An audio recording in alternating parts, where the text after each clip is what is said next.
What's going on, everybody? Welcome back to another Shiny Shuriken video.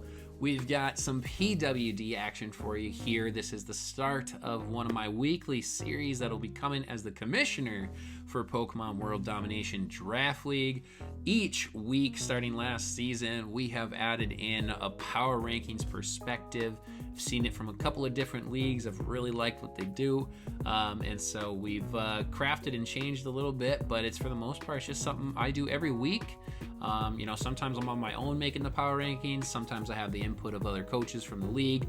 It's always something that anyone can weigh in on and give their 2 cents. For the preseason rankings here, which we're going to go through, we had Arts and actually Amoongus, 2 coaches from the league, along with myself, working through this. And it was the hardest set of power rankings I've ever had to make. All of these teams are super, super strong. There is a huge offensive weapon, I think, on like every single team. And then like there's usually some kind of defensive support on every single, so unfortunately, you gotta rank, you gotta put somebody at the bottom, you gotta put somebody at the top, you gotta figure it out, and so we did our best. These are always in good fun, based on what we see from the team, the capabilities. Preseason, we try to do our best to keep the coach out of the ranking. We try to rank it solely on the team. It's really, really hard to do that. We had, I think, 5 or 6 new coaches. So, obviously I can't take their play style into account anyway, but we tried our best to keep coach ability out of it. And we tried to just look at the team. So let's go ahead and take a look at the power rankings. It's going to be something I show you every week now going forward and kind of show you the changes. One thing that we added that's new this year is a win-loss prediction for the preseason. So let's take a look. All right. Taking a look at the preseason rankings. We'll start at the top here and we'll work our way down to the bottom. I did get the number 1 spot. I swear it's not some kind of, personal bias. I obviously think I have a strong team, but I do think I overall drafted a really great team. So let me tell, I'm going to read through the commentaries and then I'll tell you a little bit extra about what was maybe discussed or any extra thoughts that I have that didn't make it on the paper. So number 1, Shiny Shuriken with a predicted record of 7-2. Back-to-back Cinderace picks sees Libero Cinderace off the board in the top 5. This team has an offensive water fire core with sweeping potential between both. Support from Webs and Prankster look to aid the sweepers, as well as strong low-tier picks offering bulk and hazards. Further offense is available with huge power, Surge Surfer, and Grandpa Drampa being versatile in its roles. Obviously, if you see my team builder, or not my team builder, my draft breakdown, I said a lot of those things in my draft breakdown as well about those kind of Pokemon. I think just overall my team has a lot of capability, and my peers, they noticed it as well. Obviously Cinderace is always a huge threat, and there's a lot of capability in all of these mons to go off. I've got great support behind Grimmsnarl, Ribombee, Piloswine. Those Pokemon are going to be very strong this season. Pincurchin as well, another tough wall to break down. So we'll see how the team fares. I appreciate getting the number 1 ranking in preseason. I'll try my best to live up to it. And we're going to be bringing the fire this year, so everybody watch out. Number 2 was Arts. And actually, let me just call this out. Arts team and my team, they're very close in kind of where I would label a preseason ranking. I'd be fine with it going either way. Art's getting number 1, me getting number 1. I no disrespect to any of the coaches, but I think it's without a doubt that these are the 2 strongest teams in the league on paper. Everybody has to remember that. The preseason rankings are completely based off of what we see on paper. We don't know the play style of the coaches, how in-depth you're going to get, how much prep you're going to do, all of that, so the preseason or the rankings change every week, and somebody had to be on top, somebody had to be on the bottom. Like I said, my team and Art's team on paper are 2 of the scariest. We have the most overall complete teams on paper. I say that so many times. Arts' team 5 back-to-back picks in the draft allowed this coach to put together a very scary team. Suncore with G-Max Charizard leading the way. This team lacks 0 offensive power. Some low-tier Pokemon may struggle to shine, but that's because of the sheer power of the top of this draft. Strong walls in Torkoal and Quagsire give this coach opportunity to keep momentum shifting in a match and allows the sweepers to get back into position. Watch for this coach to put up a strong season. Now, at the time of shooting this, Arts has already completed his week 1 match against Sosa, who I thought he was going to absolutely blow back. He ended up only picking up a 1-0. Now, there was some RNG that definitely played into that factor. I picked this week 1 match as like the biggest differential. I thought it was going to be a 5 or a 6-0. And no disrespect to Sosa, it was just a really bad matchup for Sosa's team. But Sosa prepped really well, brought the mons that kept him in the game, gave himself the best opportunity possible, and close to it. A couple other things that could have maybe rolled in Sosa's favor, and Sosa could have actually pulled it out. It definitely would have been unfortunate for Arts because there would have been some RNG factoring into that in a big way, but I think both coaches played really well. The reason I mentioned that is calling out why his team is number 2 and why it's so high on the rankings.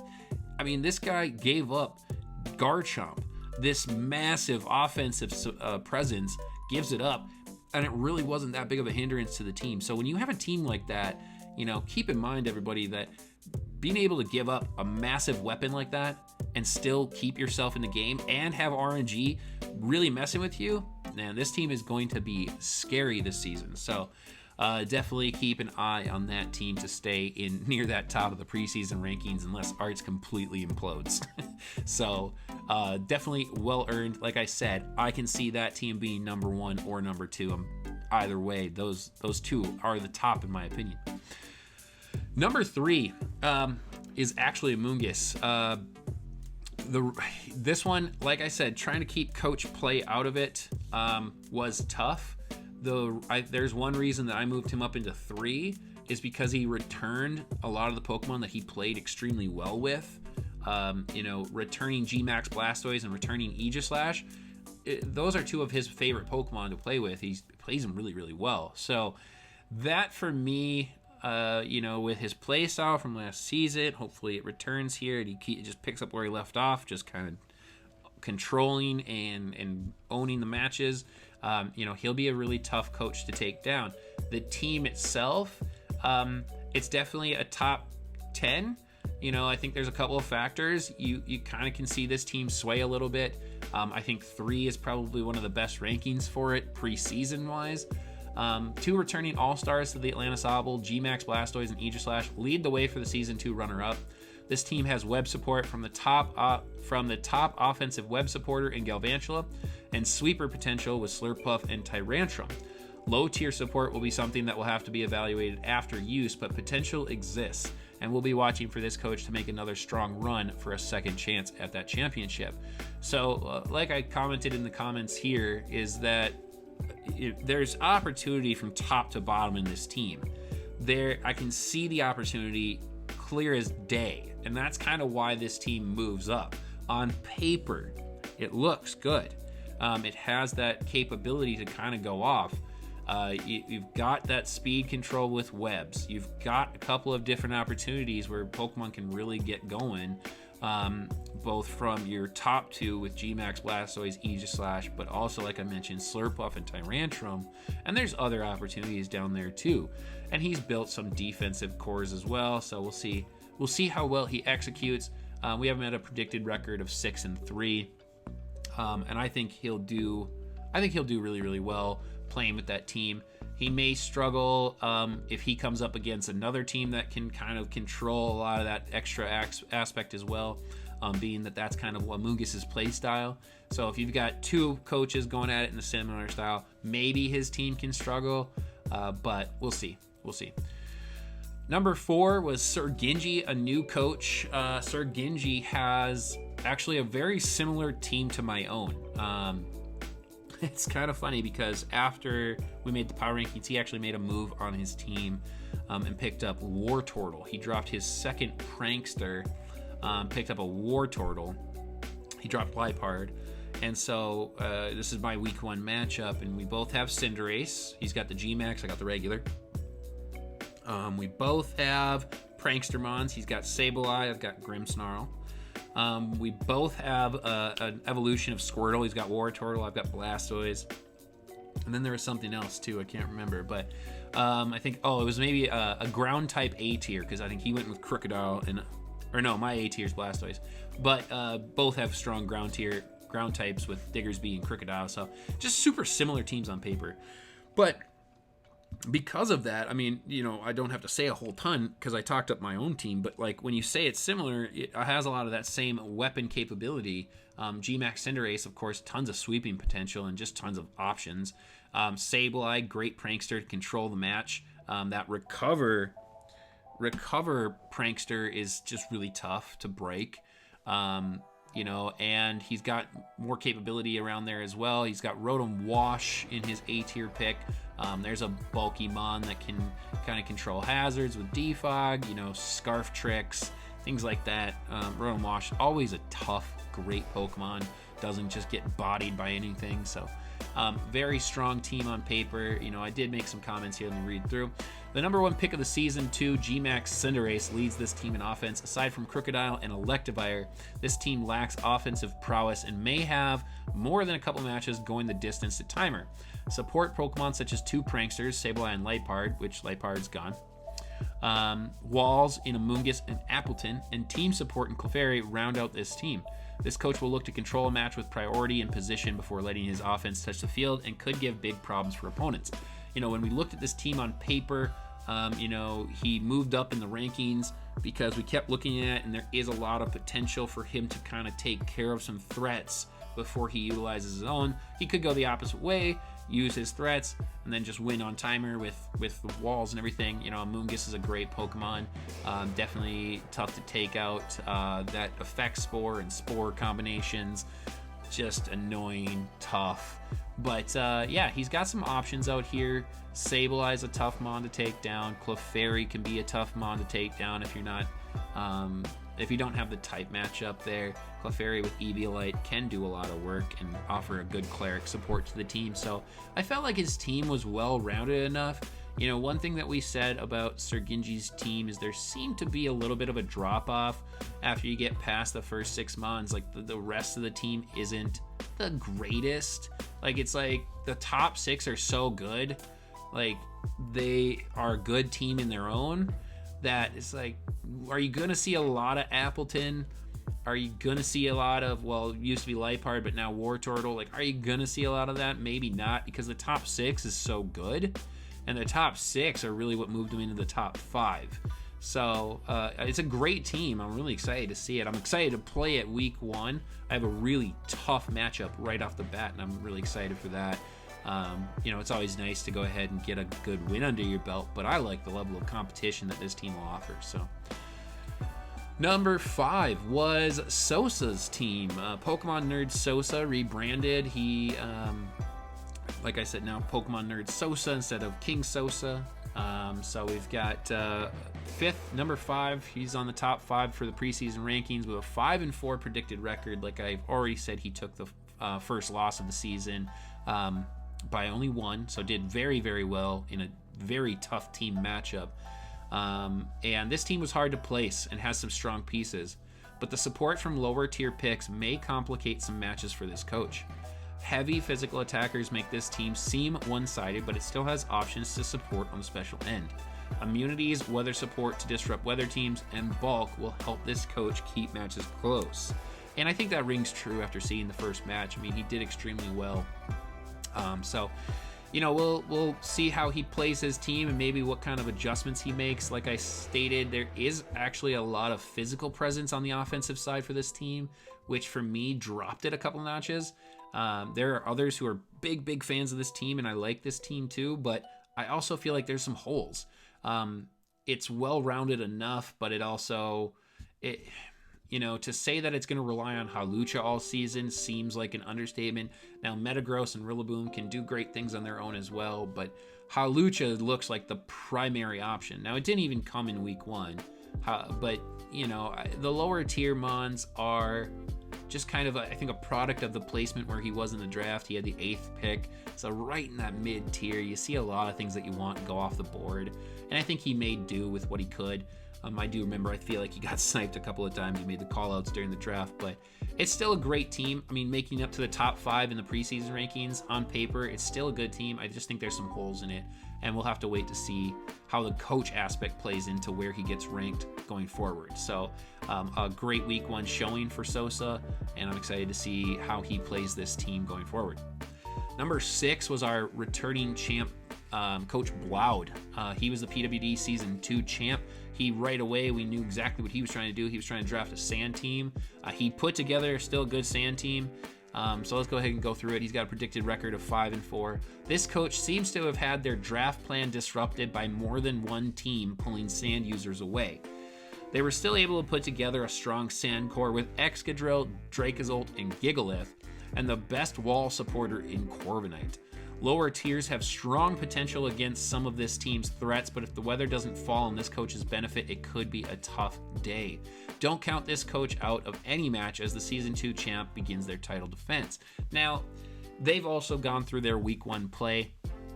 On paper, this team has some minor issues just because, like I said, their draft plan, I think, got disrupted with people trying to pull. Other people were after the sand teams as well. He got the Dracozolt right away, which I think is one of the best sand users that now currently exists. I think it is, in my opinion, the best. It beats out Excadrill because of that Bolt Beak option. So we'll see. It's got great sand rushers in Excadrill and Dracozolt. Excadrill maybe a better in sand because it has the opportunity to go between Sand Force and Sand Rush. But still a great team. And I think the Corviknight was a great pick at Gmax. I really like the Corviknight pick from this team. Honestly, Corviknight moved him up higher because outside of that, it's really just that one-sided weather team somewhat. And I think there will be a lot of good stuff that we see from Coach Bloud in Season 2. I don't think he'll have another, or Season 3. I don't think he'll have another Season 2 where he kind of dropped off in the midpoint, came back, and I think he'll kind of stay strong all season here. And he'll play this team really well. So, but like I said, I do think that if you can take the weather away from him, his team will struggle because outside of that, the speed tier is what kind of misses him from getting top 5. All right, number 7 was Bishmi, Coach Bishmi, and his water team. The WTF theme of the draft was certainly entertaining, and the end result was a mono water type team. While this may be a good laugh, this team is anything but an easy win for opposing coaches. The kill leader from Season 1 and 2, Gyarados, leads a pack of strong potential. The water gimmick may be tough to prep for beyond having a couple of threats from opponents. This coach may very well pick up a couple sweepers this season, or a couple sweeps. So the reason that I ranked Bishmi kind of right in the middle at 7, Bishmi's team on paper, I know that you have to kind of laugh at the water, but you can't miss the fact that he's got web support from Araquanid. He's got water absorbers. He's got ground support, ground immunity for electricity. His team is actually very well routed. It just all has the same type, which I know a lot of people hate. This team has gotten a lot of hate right off the bat. He had a week 1 showing already, and I talked about Bloud and Bishmi. They played. Bloud picked up the really kind of commanding win. Bishmi made some misplays. I don't think he played his team to its potential. Gyarados, of course, is going to be a pivotal mon for this team to be strong this season, so he definitely needs to play Gyarados to the best of its ability if he's going to do better than that 4-5 predicted record. He picked up this week 1 loss, so we'll be looking to see. He didn't handle his threat really well. The theme that I see for Bishmi's team is he needs to handle his threats so that he can just sweep out the rest. And his threat this week was Jellicent, and he did not play Jellicent well. He allowed that water absorber to kind of own his team, and it just walled up. So definitely looking for Bishmi to make sure that he takes care of those threats and then get off with things like Gyarados and everything. And Gmax and Teleon, I love that pick. You guys know that. That's personal bias there. But yeah, we'll see how he does. Number 8 is Coach Newey. No disrespect to Newey, and this is a personal opinion here. I hate this team. I hate this team so much. He definitely drafted the bulkiest. I know Newey is a showdown player, and he is drafting like a showdown player. Showdown is so much stall, and so he drafted he has the bulkiest team in the league. I would have ranked him in the bottom 4, but it's hard for me to see a ton of those low tier teams picking up wins on his stall team. So he is definitely going to be tough to get against. We only gave him a 4-5 record, but I do honestly think it could be better than that because this team is going to be unbelievably hard. The most problematic team of the draft comes in the form of several bulk mons. This coach may see the timer each week as this team has hardly any offensive power. Wall breakers beware because this team will not be a cakewalk for any single team. War of attrition will be each week's theme, and let's see if this coach can bring it. You know what they say, defenses win championships. And I think that gives Newey a really strong position in the team. Now, regardless of what I say from a personal standpoint, hating the team, etc., the team is really fantastic. This is a top 5 team if you look at it on paper, but I just think that he'll have a tough time with timer. If timers didn't exist, I think he's maybe like 4 spots higher.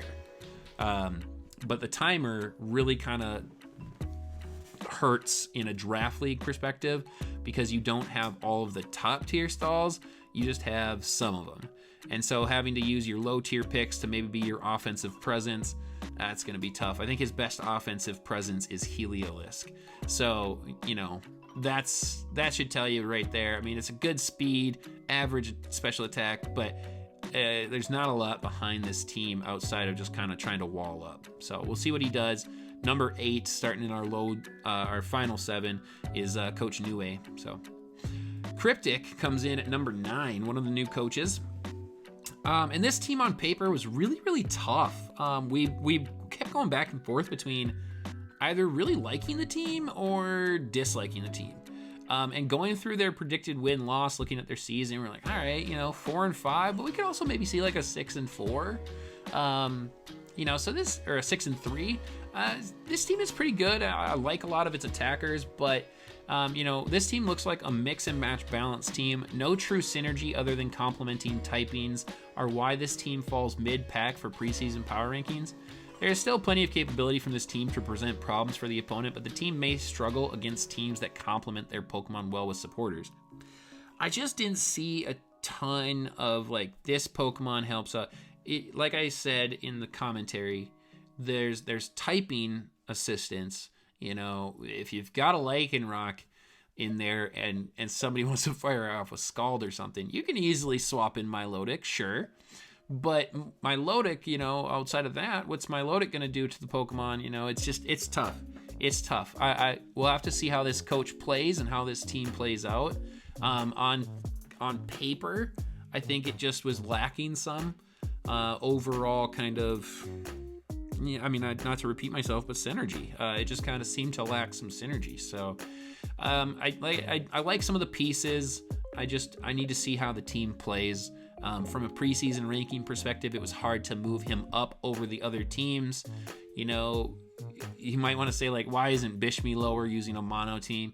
Because there is still some synergy in that team. It still plays well together. So we'll see how Bishmi does,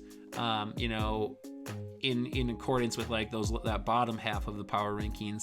Because there are some of these teams that, for example, I get it, they should be ranked maybe above Bishmi's mono team. But when you look at the rest of it, when you look at Bloud, when you look at Sosa, when you look at Genji, Amoonguss, Arts, and myself, those teams seem to complement each other more, which for me, on paper, drops a team in a power ranking. So we'll see, though. I like some of the pieces. We'll see how they can put it together and see what kind of run they can do. Up next is Kiwi. This team was weird.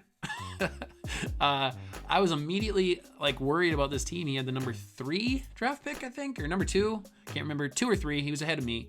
And he grabbed Salamence. And I was like, all right, Kiwi's going to go off. Kiwi's definitely going to have a really strong match.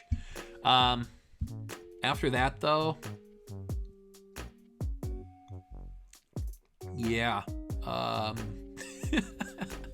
Let's read through it. This coach caused a lot of confusion on draft day, but it appears that they put together a small sand core surrounded by a lot of role players. Xatu for hazard control, type Null for bulk, and a number 2 overall pick Salamence to sweep opponents. Watch for this coach to change up their playstyle often and be able to adapt to opposing teams' playstyle due to the different players on this team. We'll need to see this team in action, but it will definitely be a threat with Moxie Salamence leading the way. Now, you take Salamence out of this, and this is why this team is number 10. Outside of Salamence, I don't love this team on paper. I don't feel like it works perfectly well together. It's all right. It does well enough, but it was just kind of interesting. I thought I'd see a lot more support for Salamence, and then I saw them trying to go a different way. I felt like Kiwi was definitely the number one person kind of like opposing Bloud in going after Sand, but then like when you think they're making a Sand pick, they do something weird. Like Magnezone for me was a really weird pick on this team. It just didn't seem like it fit at an A-tier pick for this team, but we'll see. We'll see how this team plays. I'm interested. I think they had Gmax Sandaconda, which I like Sandaconda. Cool Bulkymon, a couple of different ways it can be played. But I definitely need to see this team in action to get a better presence for it, because on paper, it doesn't seem like it works really well together. It just seems, like I stated, a lot of role players that could help in very unique very specific situations. Not unique, but specific. Like, it's going to have to be specific to getting something like type Null out. It's going to have to be specific for Xatu. But we'll see. We'll see. Up next is number 11, Smush Mush, another 3-6 record. Smush's team, number 1 overall pick of the Season 3's draft, went to Blaziken, as this coach wanted to get one of the top potential sweepers for their matches. Strong special defense bulks up the team with Blissey and Glaceon, while mid-level power supports Blaziken. Zoroark and Gengar stand out as the best supporting offense, but the team struggles to get power behind their punches after these 3. Speed and smart play will be the key to this team's success. I was very surprised to see Blaziken go number 1 overall.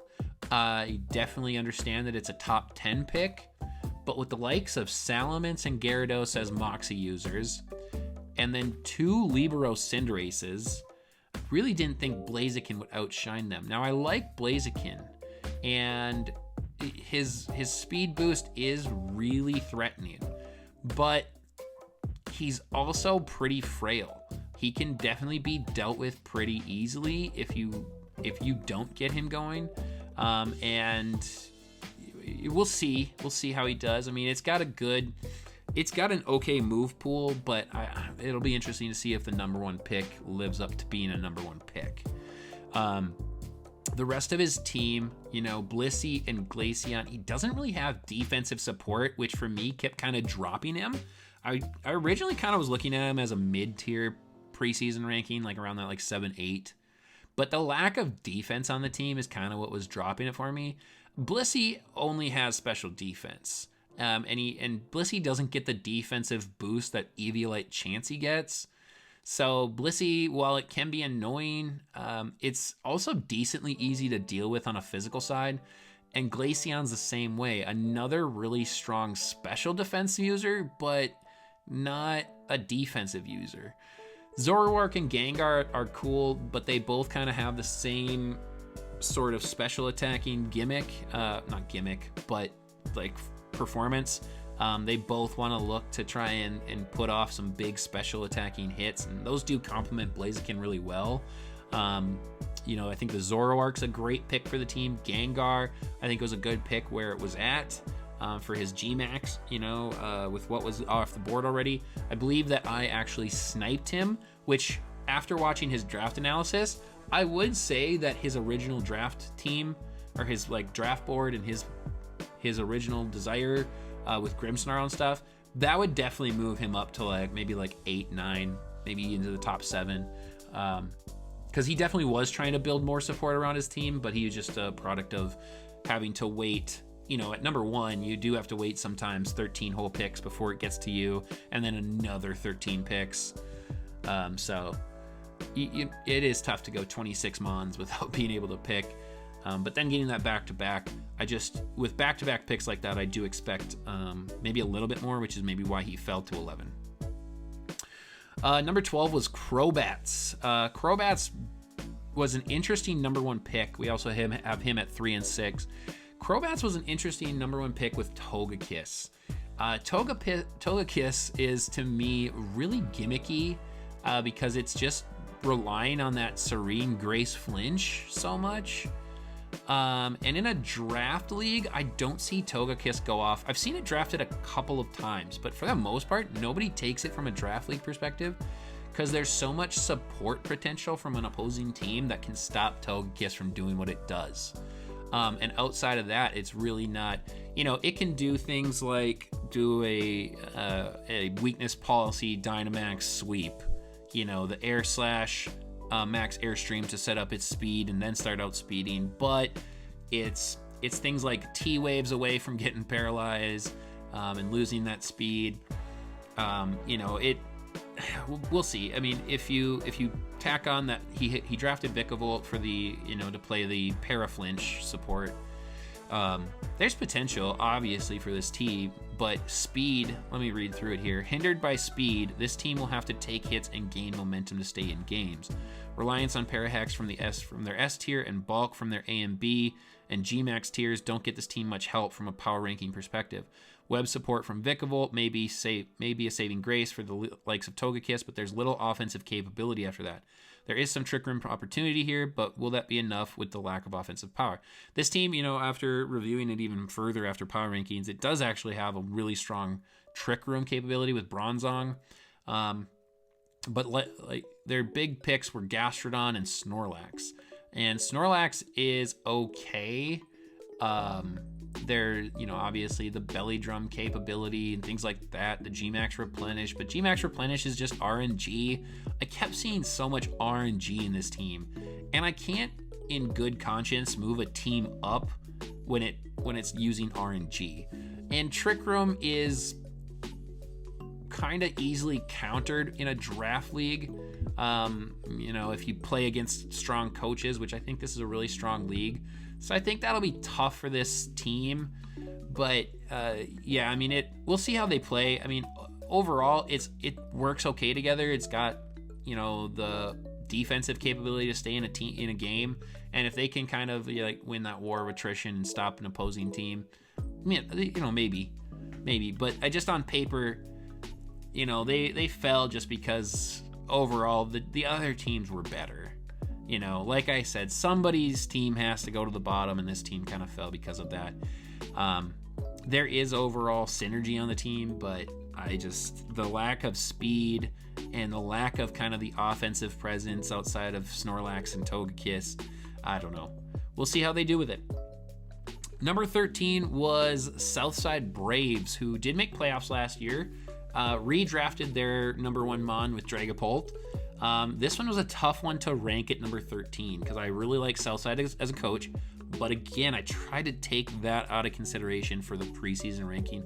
It's what I see on paper.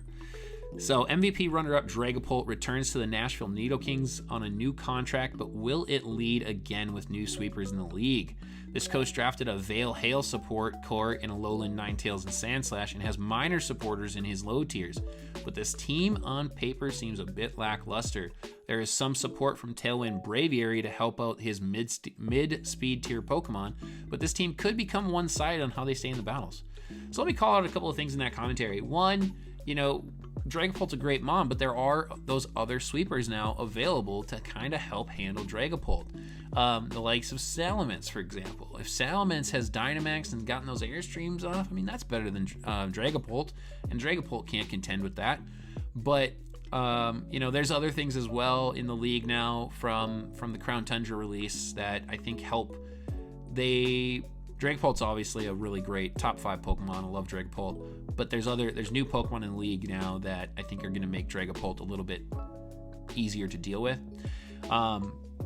Their Veil Hail support for me, honestly, this actually did drop him for me in the fact that he took Sandslash.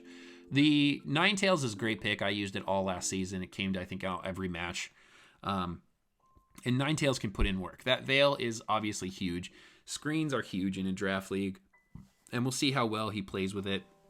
But Ninetales gets destroyed so easily, and then the support that it gives to Sandslash is not great.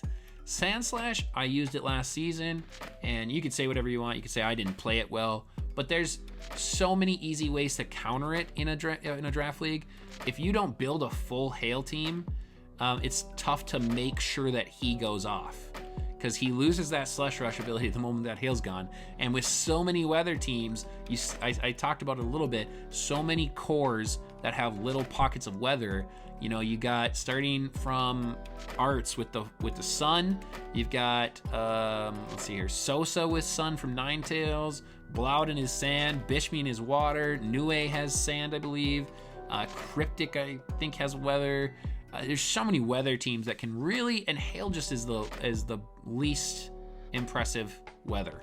So Ninetales utilizes it okay, but Sandslash is tough to get it off. And if that's your second power mon, that's going to be tough. And what I saw from this team was just that lack of offense and defense.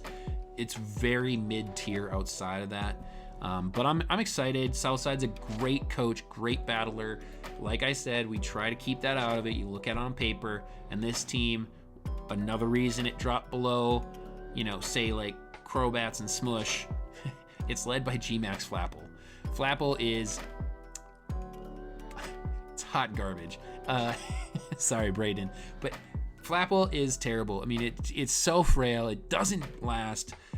You can try to say it can do some sweeping potential, and it has that small potential, but I feel like from a draft perspective, when you know to prep for it, there's way too many ways your opponent's going to be able to handle it. And I think a lot of people look at the power rankings and they forget that it's like, hey, by the way, your opponent has a week to prep for your team. They know everything on your team.